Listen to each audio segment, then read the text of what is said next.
6 years after Mercedes-AMG first unveiled the GT sports car, we're finally getting its most ultimate iteration. Meet the 2021 Mercedes-AMG GT Black Series. A quick recap. Black Series models are the even more track and performance-focused versions of Mercedes' sporty AMG models. To date, there have only been 5 Black Series ever produced.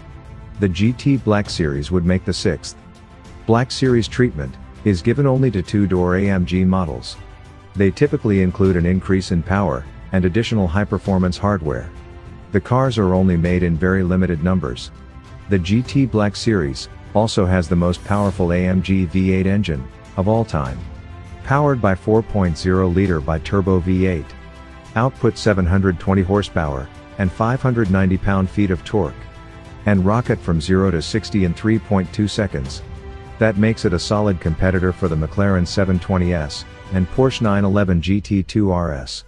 The Black Series also has special trim and badging to help set it apart from other GT models. A nifty AMG performance steering wheel is included, along with orange or silver contrasting trim for the interior. Standard staggered 10-spoke wheels measure 19 inches in front and 20 inches at the rear, wrapped in Michelin Pilot Sport tires that were specially customized for the Black Series. Mercedes started creating Black Series models in 2006. They are even higher performance versions of AMG two-door models, and include the SLK 55 AMG Black Series, CLK 63 AMG Black Series, SL 65 AMG Black Series, C63 AMG Black Series, and SLS AMG Black Series.